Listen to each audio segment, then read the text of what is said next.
안녕하세요, 여러분. 마음을 울리는 이야기 울컥 스토리입니다. 작은 위로가 필요한 순간 저희 채널에서 따뜻한 공감을 나눠보세요. 그리고 오늘은 명절날 부엌에서 서럽게 흘러내린 한 우즈벡 며느리의 눈물로 시작되는 이야기입니다. 한국에서 새로운 삶을 꿈꾸며 시집왔지만 그녀의 이름은 사라졌습니다.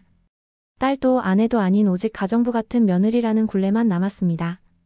먼 타슈켄트에 계신 친정 부모님은 음식상을 차려놓고 딸의 전화를 기다렸습니다. 하지만 딸은 끝내 전화를 걸지 못했습니다. 이유는 단 하나. 시어머니의 끝없는 부려먹음 때문이었습니다. 부엌 가득 기름 냄새, 쌓이고 쌓인 설거지, 흘러내리는 땀. 남편은 거실에서 웃으며 술잔을 기울이고 있었습니다. 그녀의 손이 대어도 눈물이 고여도 돌아보지 않았습니다. 그 순간 친정엄마의 전화 목소리가 들려왔습니다. 괜찮다. 못 오면 다음에 보자. 떨리는 말끝은 그녀의 가슴을 잔인하게 찔렀습니다. 그리고 뒤에서 터져나온 시어머니의 목소리. 내가 빠지면 누가 이 일을 하니? 명절이 웃음과 화합의 자리가 아니라 외국인 며느리에게는 감옥이 된 순간입니다. 여러분, 이런 현실이 믿기십니까?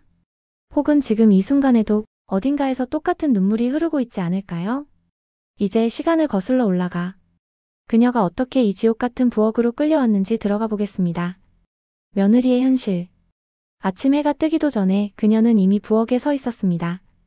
큰 들통에는 끓는 기름 냄새가 진동했고 수십 장의 전이 겹겹이 쌓여갔습니다. 손끝은 뜨겁게 데어 있었고 허리는 휘어져 있었습니다. 그러나 누구도 수고한다는 말 한마디 해주지 않았습니다. 시어머니는 거실을 가로질러 오며 날카로운 목소리를 날렸습니다. 더 얇게 붙여. 그렇게 두껍게 하면 손님들이 뭐라 그러지. 순간 그녀는 손에 든 국자를 꼭 쥐며 고개를 숙였습니다. 말대꾸할 수 없었습니다. 이 집에서 며느리란 반박 없는 손과 발일 뿐이었으니까요. 거실에는 웃음소리가 가득했습니다. 형님, 도련님, 친척들이 삼삼오오 모여 이야기하며 명절이니까 맛있는 거 먹어야지라며 숟가락을 들고 있었습니다. 그러나 그 웃음은 부엌으로 흘러들지 않았습니다. 오직 기름 타는 냄새와 설거지 그릇 탓만 그녀를 둘러싸고 있었습니다. 점심 준비만으로도 4시간이 걸렸습니다. 하지만 그것이 끝이 아니었습니다. 한 번의 상차림이 끝나면 곧바로 다시 새 상차림. 한 번의 설거지가 끝나면 산더미처럼 쌓인 또 다른 그릇들. 48시간 내내 부엌에 붙들려 있는 명절 노동은 끝을 알 수 없었습니다. 그녀는 속으로 되뇌었습니다. 내 이름은 어디에도 없다. 나는 누구의 딸이었지? 아니, 지금은 그냥 가정부일 뿐이다. 손등은 기름에 데였고 팔목은 칼자국처럼 빨갛게 달아올라 있었습니다. 그러나 고통을 호소할 수 없었습니다. 혹여 불평이라도 하다가는 요즘 며느리들은 참을성이 없다는 소리를 들어야 했으니까요. 그러던 순간 시어머니가 다시 부엌으로 들어왔습니다. 눈매는 여전히 매서웠습니다. 네가 빠지면 누가 이 일을 하니? 너밖에 없잖아. 그녀는 대답하지 못했습니다. 가슴은 쿵쿵 뛰었고 눈가에는 눈물이 맺혔습니다. 그러나 그 눈물조차 감추어야 했습니다. 울음이 들키는 순간 그것마저 불평으로 몰릴 테니까요. 그녀의 존재는 오직 일하는 손으로만 규정되어 있었습니다. 딸도 아내도 어머니도 아닌 그저 머슴 같은 며느리라는 족쇄가 그녀를 오가매고 있었습니다. 그녀는 잠시 고개를 들어 창문 너머의 하늘을 바라봤습니다. 햇빛이 쏟아지고 있었지만 부엌 안은 여전히 캄캄했습니다. 그 순간 마음속에 희미한 외침이 터져나왔습니다. 나는 사람이야. 나는 엄마의 딸이야. 하지만 그 목소리는 부엌의 소음에 묻혀버렸습니다. 다시금 그녀는 고개를 숙이고 묵묵히 손을 움직였습니다. 그리고 속으로 삼켰습니다. 오늘도 이름 없는 노동으로 버텨야 한다. 친정의 그리움. 명절날 저녁 무렵 부엌에서 손을 떼지도 못한 채 그녀의 주머니 속 휴대폰이 떨렸습니다. 화면에는 단 2글자 엄마. 급히 전화를 받자 수화기 너머에서 들려온 목소리는 애써 밝았지만 떨리고 있었습니다. 괜찮다. 못 오면 다음에 보면 되지. 별일 없지? 그 한마디에 그녀의 눈가가 무너져 내렸습니다. 전화기를 쥔 손이 덜덜 떨렸습니다. 눈물은 멈추지 않았습니다. 그녀의 마음속 외침이 끌어올랐습니다. 나는 딸이야. 엄마 품에 안기고 싶은 그저 평범한 딸일 뿐이야. 그러나 부엌 문틈으로 들려오는 시어머니의 명령은 잔인했습니다. 거기서 뭐해? 손 멈추지 말고 빨리 하라니까. 친정의 따뜻한 목소리와 시댁의 차가운 명령이 동시에 들려오는 순간 그녀는 부엌 한가운데서 무너져 내렸습니다. 시어머니의 시선. 시어머니는 며느리를 한 번도 사람으로 보지 않았습니다. 그저 일하는 기계, 부려먹을 수 있는 손발일 뿐이었습니다. 네가 빠지면 누가 이 일을 해? 네가 며느리니까 하는 거지. 며느리가 편하면 그게 집안 망하는 거야. 그녀는 가슴이 찢어졌습니다. 숨을 쉬는 순간조차 허락되지 않는 감옥 같은 집. 웃음은 금지됐고 눈물은 죄가 됐습니다. 거실에서는 친척들이 웃으며 TV를 보고 있었습니다. 하지만 부엌에서는 칼질 소리와 한숨만이 울려 퍼졌습니다. 그녀는 속으로 소리쳤습니다. 왜 나는 사람이 아니지? 왜 나는 이름이 아닌 며느리로만 불리우는 거지?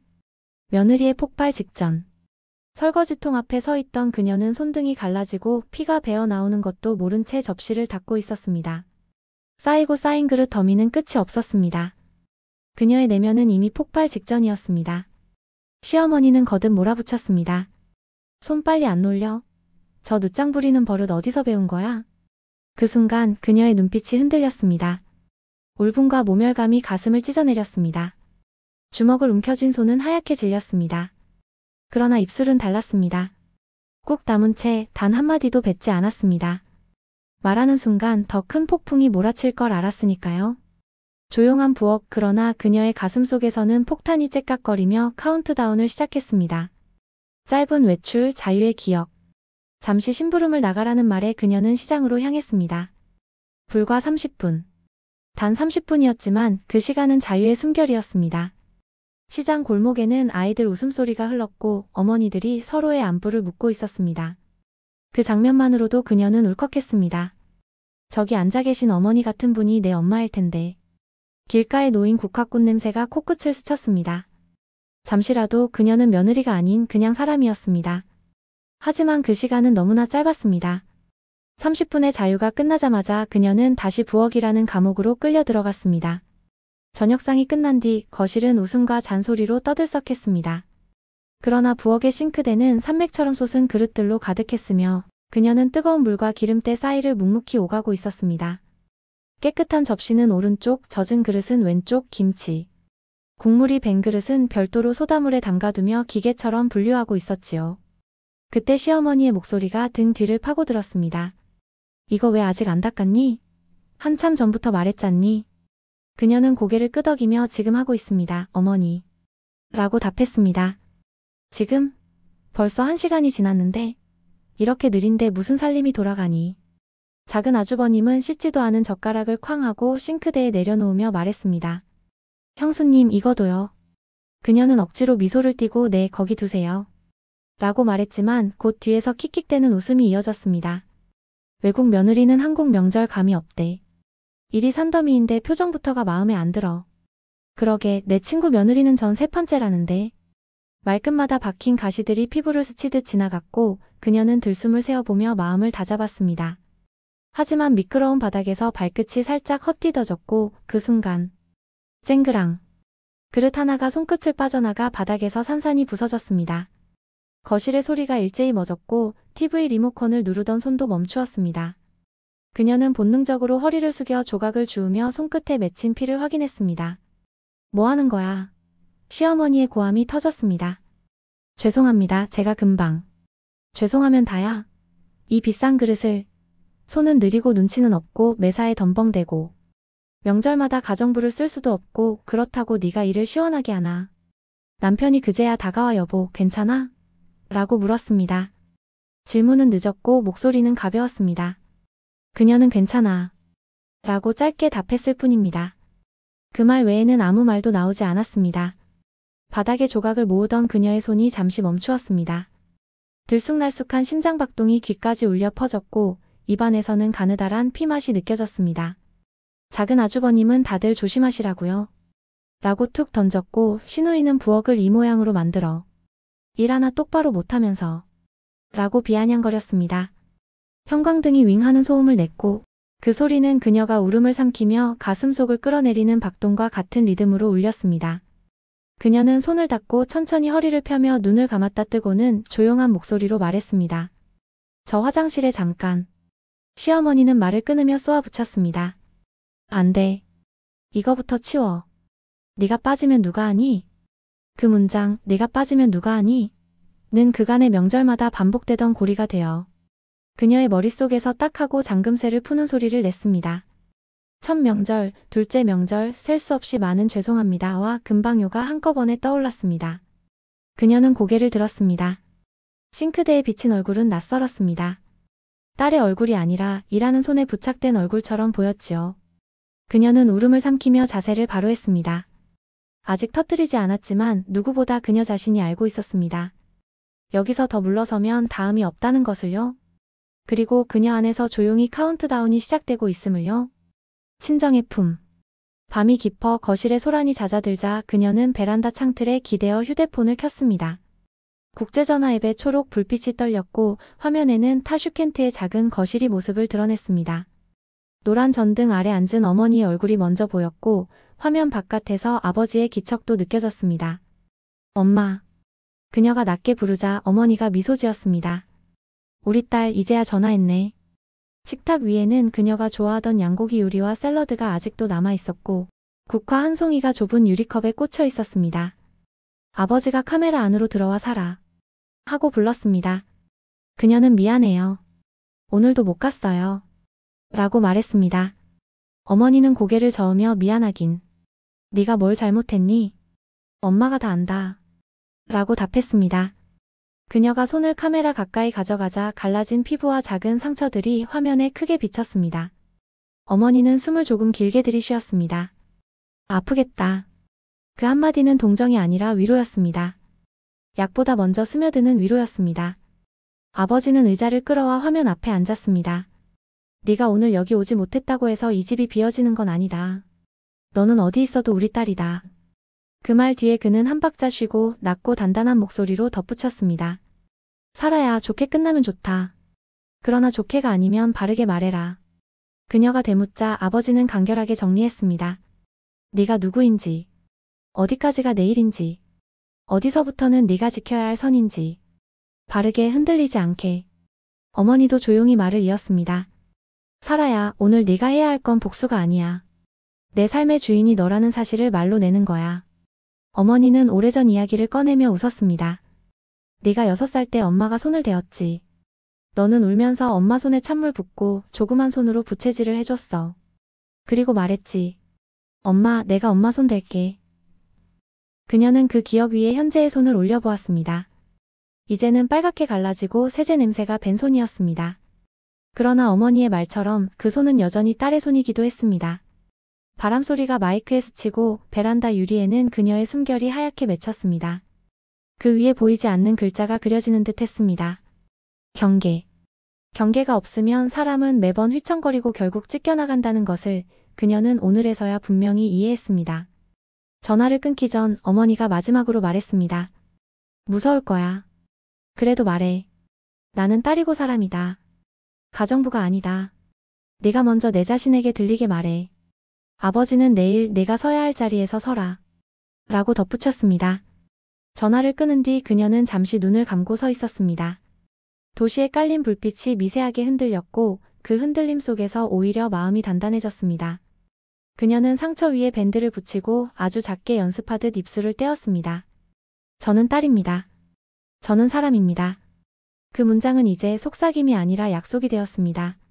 곧 말해야 할 약속이요. 며느리의 선택. 다음 날 아침 미역국 냄새가 집안에 퍼졌습니다. 어른들은 신문을 넘기고 아이들이 장난감을 굴렸습니다. 그녀는 부엌 문턱에서 잠시 멈춰 서서 호흡을 정리했습니다. 밤새 마음속에서 수없이 맞춰본 문장이 준비되어 있었습니다. 시어머니가 먼저 부엌으로 들어오며 말했습니다. 오늘은 전 2판, 고기 양념 더하고 상은 3번. 알겠지? 그녀는 고개를 들고 또렷하게 답했습니다. 어머니, 말씀드릴 게 있습니다. 거실의 소음이 조금 낮아졌고 남편도 고개를 들어 그녀를 보았습니다. 그녀는 두 손을 앞치마에서 떼고 또박또박 말을 이었습니다. 저는 며느리이기 전에 누군가의 딸입니다. 멀리서 기다리는 부모님이 계시고 어제도 제 목소리 한번 들으려고 밤을 새우셨습니다. 그래서 뭐? 시어머니가 짧게 끼어들었습니다. 그녀는 숨을 가다듬고 계속했습니다. 여기에서 저는 일하는 손으로만 불려왔습니다. 실수하면 혼나고 빨리 하지 못하면 비난받고 울면 불평이라고 했습니다. 하지만 저는 사람입니다. 저의 손은 그릇을 닦는 손이기도 하지만 누군가를 안아줄 수 있는 손이기도 합니다. 시어머니의 입꼬리가 비웃음처럼 흔들렸습니다. 명절날 감정팔이하니? 바쁜데 내 사정 타령이야? 그녀는 목소리를 흔들지 않고 분명히 말했습니다. 오늘 저는 2가지를 하겠습니다. 첫째, 오전 상차림까지는 제가 하겠습니다. 둘째, 그 다음에는 10분간 부모님께 전화를 드리겠습니다. 그리고 앞으로의 명절에는 1분단표를 만들어 모두가 조금씩 나누어 하겠습니다. 저는 더 이상 가정부가 아닙니다. 방 안의 공기가 무겁게 가라앉았습니다. 작은 아주버님이 그럼 우린 누가 하냐? 라고 말했지만 그녀는 차분히 응답했습니다. 모두가 조금씩 하시면 됩니다. 네가 빠지면 누가 하니? 라는 말은 사실 모두가 조금씩 안에서 생긴 말이었습니다. 신우이가 코웃음을 쳤습니다. 외국 며느리가 참 쉽게 말하네. 그녀는 고개를 저지 않고 정면을 보았습니다. 쉽게 말하지 않습니다. 오랫동안 무서웠고 지금도 무섭습니다. 그래도 바르게 말하겠습니다. 저는 딸이고 아내이고 사람입니다. 가정부가 아닙니다. 남편의 시선이 흔들렸고 그녀는 짧게 남편을 보았습니다. 당신 어제 내게 괜찮아? 라고 물었지요. 그 질문은 늦었습니다. 오늘은 제때의 대답을 듣고 싶습니다. 앞으로는 당신이 같이 할 일을 정해 주십시오. 설거지든 상차리기든 아이 돌봄이든 우리 둘의 일로 하겠습니다. 남편은 한 박자 늦게 고개를 끄덕였습니다. 어머니, 오늘 설거지는 제가 하겠습니다. 그리고 분담표는 저도 같이 만들겠습니다. 시어머니는 아들을 노려보았지만 남편은 피하지 않았습니다. 제가 남편입니다. 그녀는 오늘의 선언이 누구의 동의로 완성되는 것이 아님을 알고 있었습니다. 그래서 마지막 문장은 스스로에게 들리도록 또렷하게 놓았습니다. 저도 딸입니다. 그리고 더 이상 가정부가 아닙니다. 부엌창으로 오전 햇살이 들어와 그녀의 손등을 스쳤습니다. 전날의 상처는 여전히 따가웠지만 온도만큼은 조금 따뜻해졌습니다. 그녀는 앞치마 끈을 단단히 묶고 시계를 보았습니다. 오전 상차림까지 그건 그녀가 스스로 정한 약속이었습니다. 그리고 정확히 10분 그건 그녀가 스스로 지킬 경계였습니다. 첫 번째 접시를 들어 올리며 그녀는 마음속에서 한 번 더 확인했습니다. 복수가 아니라 경계. 굴복이 아니라 선언. 이후의 일들은 완벽하지 않을 수도 있었습니다. 누군가는 수군거릴 것이고 누군가는 표정을 굳힐 것이었습니다. 그러나 한 가지는 분명했습니다. 오늘 이 집의 공기 속에서 그녀의 자리와 목소리가 처음으로 존재 증명을 했다는 사실이었습니다.